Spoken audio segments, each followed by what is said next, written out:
Top 10 legendary tractors that just got recertified. Still not outdated. Some of the most iconic tractors in American farming were never retired due to failure. Instead, regulations sidelined them. No ROPS, no emissions paperwork, no certified safety systems. And without them, even the most reliable machines became legally unusable. They weren't broken. They weren't outdated. They were just missing one thing: compliance. But now that's changing. Across the U.S., retrofit kits and new state-level programs are bringing these machines back with documented safety upgrades, emissions modifications, and verified inspections. For the first time in decades, these tractors aren't just working, they're certified to work. This is the story of 10 legendary tractors that didn't need to be replaced. They just needed to be recertified. Don't forget to press and hold that like button, leave a comment, and hit subscribe before we begin. Ranked 10th, Allis-Chalmers WC, still legal, still working. The Allis-Chalmers WC was never designed to be legendary. It was built to survive the 1930s. Between 1933 and 1948, over 170,000 WC units rolled out of West Allis, Wisconsin, at a time when American agriculture was still transitioning from horse-drawn plows to internal combustion. The WC wasn't just an incremental machine. It introduced radical ideas to farms that had never known mechanical consistency. Full pneumatic tires instead of steel wheels, a hand clutch for selective gear control, and a power lift system that allowed real-time implement adjustment. This wasn't convenient. It was survival tech for the Dust Bowl era. And for decades, it did just that, surviving. Many WC tractors remained in operation well into the 1960s, some longer. But by the late 1990s, federal and state-level regulations on safety equipment, emissions compliance, and insurability effectively ended its legal working life. Lacking a ROPS, rollover protective structure, using exposed magneto ignition, and burning leaded or low-grade fuel, the WC no longer met the baseline for operation, even on private land in some jurisdictions. Yet it wasn't forgotten. By the 2010s, specialist mechanics in Iowa, Missouri, and Indiana began offering certified retrofit packages, magneto-to-coil ignition conversions, sealed fuel systems, rear-wheel hydraulic drum brakes, and ROPS kits compatible with the WC's unique frame geometry. These upgrades didn't modernize the tractor. They recertified it. Under limited-use agricultural exemptions and antique equipment provisions, WC units fitted with these kits began passing local inspections. Missouri's Department of Agriculture granted limited operational clearance for field-use tractors retrofitted with federally reviewed safety equipment, including models over 70 years old like the WC. Today, the Allis-Chalmers WC is one of the very few pre-World War II tractors that can legally re-enter active farm service. Not just as a showpiece, but as a working machine. Its original horsepower rating of just over 22 PTO still pulls small implements. The gearbox still works. And most importantly, after decades of regulatory silence, the paperwork finally says it belongs. Rank 9th. Ford NAA Golden Jubilee, certified again after 70 years. The Ford NAA Golden Jubilee wasn't just a commemorative release. It was Ford's first major mechanical break from the post-war 8N. Built between 1953 and 1954 to mark the company's 50th anniversary in agricultural manufacturing, the NAA introduced several core upgrades that would later become industry standard. A new overhead valve, Red Tiger engine, delivering more torque per cubic inch, a fully independent hydraulic system with direct engine drive, and a redesigned frame with improved weight balance and steering response. At the time, these changes were seen as refinements. In retrospect, they defined the next generation of utility tractors. With over 128,000 units sold, the NAA gained a quiet but lasting presence across American farms, particularly in the Southeast and Midwest. By the 1970s, many were still in active use, but that longevity collided with the slow evolution of state-level machinery codes. Beginning in the late 1990s, tractors operating without rollover protection, certified lighting, or sealed ignition systems began to lose their eligibility for insurance, commercial leasing, and, in some cases, even private land use. depending on zoning and liability standards. The Golden Jubilee, once modern, became undocumented. It didn't go quietly. In states like Texas, Pennsylvania, and North Carolina, certified machine shops began offering retrofitting kits explicitly designed for the NLA's frame geometry and electrical system. A bolt-on ROPS cage designed with a rear overhang to avoid frame welds became one of the most common safety upgrades. Converted 12-volt electrical systems allowed for compliant LED flashers and brake lighting. Aftermarket sealed fuel caps and rebuilt carburetors brought the system closer to modern vapor containment requirements. None of these changes made the machine newer, but they made it legal. As of 2025, several agricultural districts have confirmed the recertification of retrofitted NAA units for limited-use farm operations. In counties across North Carolina, Jubilee tractors with documented modifications and safety inspections have been allowed under vintage utility classifications, provided they operate under insurance and within property lines. For some owners, it's symbolic. For others, it's practical. A reliable 2.2-liter, four-cylinder machine that still runs, pulls, and tills without digital interference.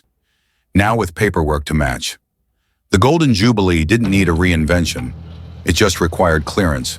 Ranked 8th, International Harvester 1066. Back in service by the book between 1967 and 1976, the International Harvester 56 and 66 series redefined what American row crop tractors could do. With engines pushing past 100 PTO horsepower, advanced torque amplifiers, and full three-point hydraulics, these machines were built for scale, not survival. The 1066, flagship of the 66 series, ran a 6.8-liter turbocharged diesel and became a backbone of large acreage grain farms throughout the Midwest. It was robust, overbuilt, and mechanically simple. And for decades, that was enough, until it wasn't. By the late 1990s, as state-level equipment codes aligned more closely with OSHA and EPA requirements, the 1066 quietly slipped into legal limbo. It had no rollover protection. Its hydraulic brakes weren't certified to hold pressure above the threshold. Its emissions profile, while acceptable in 1974, failed post-2006 sulfur fuel standards. While many 1066 units remained functional, they were dropped from insurance policies, removed from fleet leasing, and in some counties barred from documented resale. What changed wasn't the machine. It was the documentation. Beginning in 2015, a series of retrofit programs, supported by both private mechanics and agricultural co-ops, began certifying safety upgrades for 1,066 units. These included bolt-on ROPS frames engineered to avoid frame welds, sealed lighting kits approved under SAE Class 2 visibility standards, and hydraulic testing kits used to validate brake performance. In Illinois, the Department of Agriculture initiated a Class B farm equipment pathway that allowed retrofitted machines over 40 years old to re-enter the official registry if documented by a licensed service technician. Today, the International 1066, and by extension, the wider 66 series, is legally operational again in several Midwestern states. Not because the rules changed, but because enough farmers found a way to meet them. The power was never the issue. The paperwork was. Ranked 7th, Oliver 1900, rebuilt for compliance, not memory.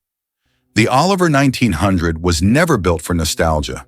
It was a machine for volume, for torque, for uninterrupted labor on high-acreage grain fields across the Great Plains.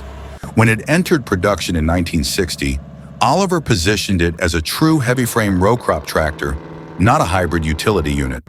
The decision was structural: a reinforced rear housing, dual PTO systems, closed center hydraulics, and a chassis built around the GM 453 two-stroke Detroit diesel. At over 105 horsepower and 6,000 kilograms dry weight, the 1900 didn't compete with Ford or Massey Ferguson. It competed with gravity. Field tested across North Dakota, Minnesota, and parts of Ontario, the 1900's appeal wasn't comfort or versatility. It was brute mechanical continuity, engines that rarely bogged, gearboxes that tolerated misalignment, and a hydraulic system that could lift without stutter. But by 2003, the very features that made it indispensable rendered it legally unusable. The Detroit Diesel's two-stroke cycle failed EPA Tier 1 standards due to non-compliant NOx and particulate emissions. The lack of rollover protection and absence of dual-circuit brakes made the model ineligible for liability insurance or documented private resale in nearly a dozen states. And while antique status preserved its value at shows, it stripped the machine of legal utility. That status changed, not through sentiment, but through certification.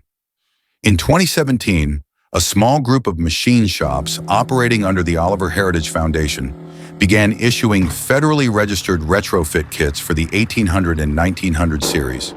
These weren't restorations, they were upgrades engineered against modern mechanical thresholds.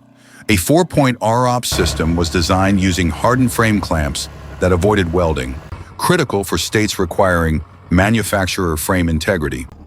A custom-board hydraulic assist module replaced the original brake linkage, providing consistent pressure delivery above 1,000 psi, sufficient for compliance in Wisconsin, Illinois, and parts of Ohio. Lighting packages, including rear strobes and sealed beam front lamps, brought the unit into SAE Class 2 visibility. Legal re-entry wasn't immediate, but over the next 6 years, a handful of 1900 series units passed inspection under limited operational exemptions. In 2023, Indiana added the Oliver 1900 to its Class B legacy equipment registry, provided the operator supplied proof of retrofit, insurance, and maintenance logbooks. Today, it remains one of the very few pre-1970 tractors in North America recertified for active row crop use at over 100 horsepower, without a full repower or engine replacement. The engine still idles loudly, the body still bears its age, but now its compliance is verifiable, its safety retrofitted, and its legality no longer anecdotal. The Oliver 1900 didn't survive because people remembered it. It survived because someone rebuilt it exactly to code. Ranked 6th, Allis-Chalmers WD finally certified to do what it's always done. The Allis-Chalmers WD was never underpowered. It was overqualified and underdocumented. When it debuted in 1953, it delivered more than just a horsepower bump from the original WD. It introduced one of the first power steering systems in its class, a torque-doubling power director clutch that allowed shifts under load, and a semi-automated snap coupler implement hookup that cut attachment time by half. On paper, it could outwork anything else in its weight class, but in the eyes of modern regulators, it was invisible.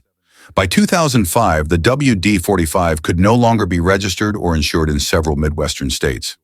Its snap coupler system, though revolutionary in its time, lacked a lockable drawbar, making it non-compliant with modern implement safety codes. Its braking system didn't meet uniform hydraulic pressure standards. It lacked lighting, rollover protection, and fuel vapor containment. Despite widespread functionality, it was classified as non-certifiable, suitable only for shows, not work. That classification didn't sit well with everyone. In 2014, several mechanical engineering shops specializing in legacy ag equipment initiated a cross-state documentation project. Their aim wasn't restoration, it was standardization. By redesigning ROPS brackets to bolt directly onto the axle housing, retrofitting sealed dual-beam LED lighting, and adding a power director lockout kit, the WD-45 could be brought within spec for limited-use certifications. Even the snap coupler, long considered disqualifying, was retro-reviewed and accepted as equivalent to a Category 1 drawbar under Michigan's Modified Legacy Equipment Code, provided operators passed a mechanical test. By 2022, the first WD-45 units were recertified for use in Michigan and parts of Iowa. Today, they operate legally on private farmland, insured under vintage use exemptions, and registered with documented upgrade kits. Their engines haven't changed, their frames haven't changed, but their legal classification has. The WD-45 didn't need to be reimagined, it needed to be acknowledged. Ranked 5th, Massey Ferguson 399, back on the books after crossing borders. On American soil, the Massey Ferguson 399 was too capable to fail and too foreign to stay. Produced between 1986 and 1997 as the crown of Massey's 300 series, the 399 combined durability, simplicity, and high-output diesel performance in a midsize frame. With over 95 horsepower, a 6-cylinder Perkins engine, and hydraulic capacity exceeding most of its rivals, the 399 was designed to haul, plow, and lift without downtime. Farmers knew it, mechanics respected it, but regulators hesitated. That hesitation wasn't about function, it was about paperwork. Many MF399s arrived in the U.S. through parallel import channels, especially in the early 2000s. Units shipped from the UK, Ireland, or Eastern Europe often lacked ROPS labeling, EPA engine compliance tags, or valid DOT lighting certification. Even though the machines were identical to their North American counterparts, their lack of formal documentation rendered them ineligible for registration, insurance, or resale in several states. The machines kept working, but legally they were invisible. That changed in 2018 when certified retrofit firms began offering documentation packages for Massey Ferguson 399 units. Emissions compliance was addressed through external diesel oxidation catalysts. ROPS frames were re-engineered and OSHA certified. Signal light arrays, compliant horn systems, and brake retrofits were bundled into state-approved kits. Under these guidelines, states like Missouri, Ohio, and South Carolina began accepting MF399 tractors into active farm registries, provided the operator submitted retrofit invoices, insurance verification, and inspection sign-off from a licensed technician. Today, the MF399 operates legally where it once didn't. Not because it changed, but because its status was redefined. Its engine still delivers field-tested power, its hydraulics still outperform newer plastic-bodied competitors, and now it comes with documents that match its performance. Ranked fourth, John Deere A and B, the tractors that outlived their paperwork. By production volume alone, the John Deere A and B series were never going to disappear.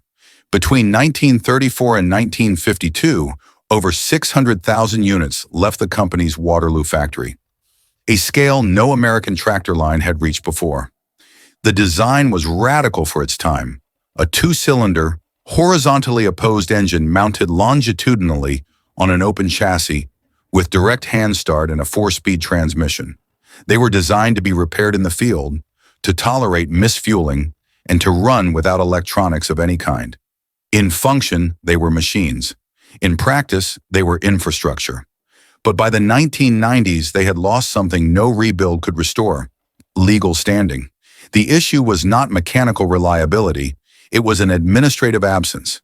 Neither the A nor the B carried any form of factory-issued rollover protection. Their braking systems relied entirely on mechanical rods with no pressure assurance. PTOs lacked shielding. Lighting systems were non-compliant or missing entirely. And without formal updates or manufacturer reissuance, these models failed every safety checklist introduced after 1975. For 3 decades, the solution was silence.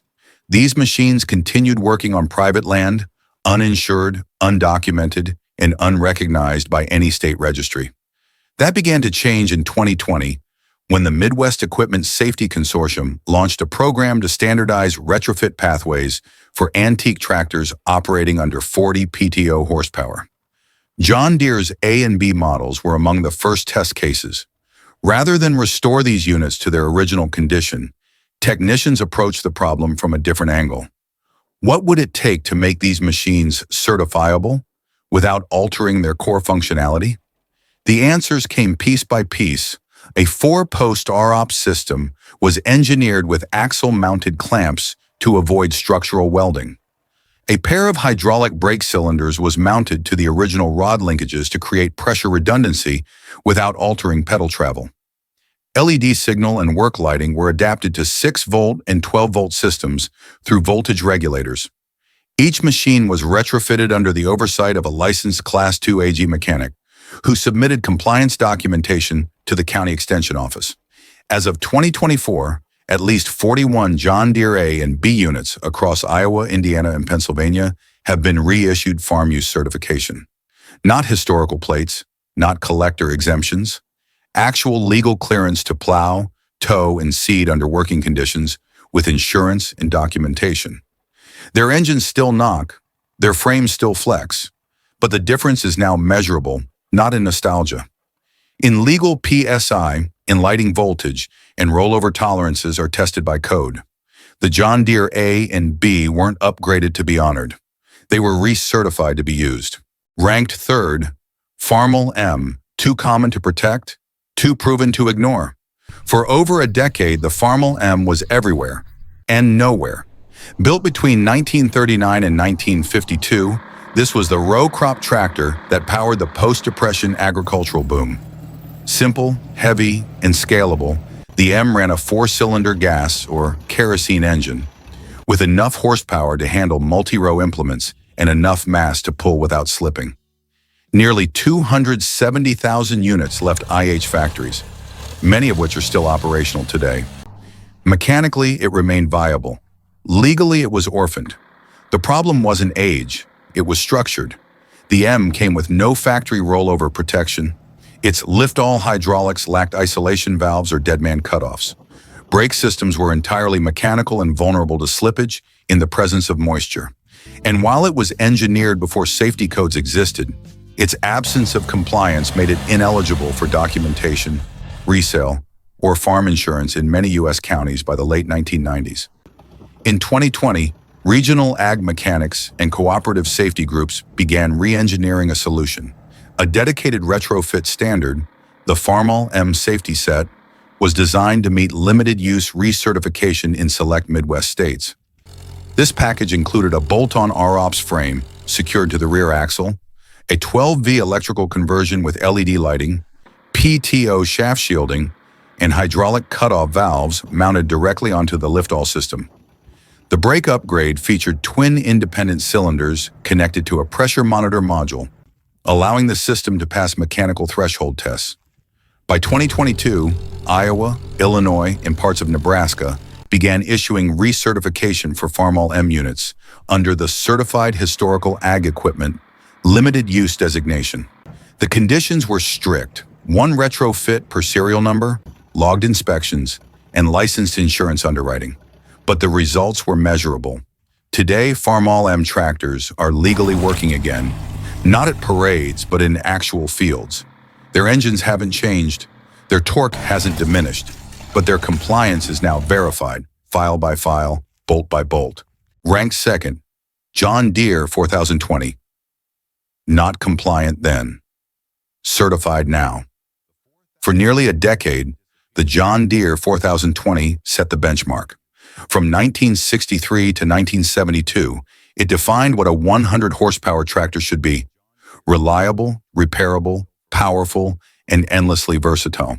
With a 6.6-liter diesel engine, closed-center hydraulics, and the option of power shift transmission, the 4020 powered everything from planters to combines across America's Corn Belt. It didn't just meet expectations, it created them. But expectations change. By the 2000s, the same machine that once passed every performance test failed nearly every compliance audit. It lacked a rollover protection structure, unless ordered as a dealer add-on in the 1960s. Its dual hydraulic brakes had no certified pressure verification. The exhaust system, while efficient for its time, couldn't meet even the lowest EPA Tier 1 thresholds. And without DOT-compliant lighting or warning systems, it became invisible to insurance and equipment registries. For many owners, the 4020 didn't wear out. It just fell off the books. That changed in 2018 when regional John Deere dealerships partnered with certified retrofit vendors to issue a recertification pathway. The JD 4020 retrofit pack was engineered to align machines with current active legacy equipment requirements: a bolt-on OSHA-approved ROPS system and seatbelt harness, dual-line hydraulic brake kits with integrated pressure sensors, LED signal clusters, wide-angle mirrors, and horns mapped to SAE visibility codes. In select states, an add-on diesel oxidation catalyst allowed the machine to qualify under limited-use emissions rules. By 2023, the Ohio Department of Agriculture began accepting retrofitted 4020s into its active ag machinery registry. Other states followed, including Missouri and Pennsylvania. The process requires complete documentation, serial number records, installation photos, retrofit invoices, and a certified inspection. The engine doesn't know it's 60 years old. The transmission doesn't care, but the law does. And now, for the first time in decades, the John Deere 4020 can legally do what it was built to do. Not because anyone gave it a pass, but because someone gave it a file. In first place, Ford 8N, a machine without loopholes, now with paperwork. The Ford 8N doesn't need an introduction, but for decades it lacks something far more essential: certification. Released in 1947 as the successor to the 9N and 2N, the 8N was the first American tractor to implement a standardized 4-speed transmission, integrated hydraulics, and position control. It democratized mechanized farming at a scale never seen before, with over 524,000 units produced by 1952.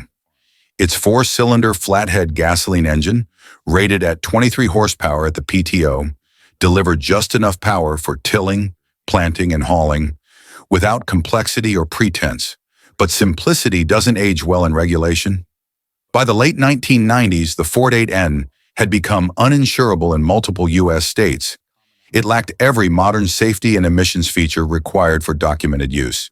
No rollover protection, no certified lighting, no dual-circuit brakes, and no vapor recovery on the fuel system. Several counties explicitly barred their use in commercial or insurable farm operations. In legal terms, the 8N wasn't obsolete. It was undocumented. In 2020, that began to change. Not because anyone redefined what the 8N was, but because a consortium of certified retrofit suppliers redefined what it could become. The 8N Compliance Retrofit Program, initiated in Iowa and expanded to Pennsylvania and North Carolina, introduced a modular upgrade path explicitly designed for pre-1960 utility tractors under 25 horsepower. The Ford 8N was its cornerstone. Retrofits included an engineered ROPS cage bolted to reinforced axle brackets, an aftermarket sealed electrical system with 12-volt conversion, DOT-grade rear lighting and brake indicators, and a sealed fuel cap with rollover spill prevention. Optional upgrades included dual rearview mirrors, a secondary parking brake lock, and a horn system mapped to modern AG codes. The legal transformation required more than 10 parts. It required proof. Each unit undergoing retrofit had to pass a 4-point inspection by a licensed ag equipment technician. Records of installation, part numbers, and serial stamps were filed with the county agriculture office. Insurance documents had to be reissued under the verified non-commercial farm equipment classification. In many states, the entire compliance package had to be reviewed annually, not because the 8N was unreliable, but because the state assumed it was. As of 2025, the Ford 8N is once again a legal working tractor in over 9 states.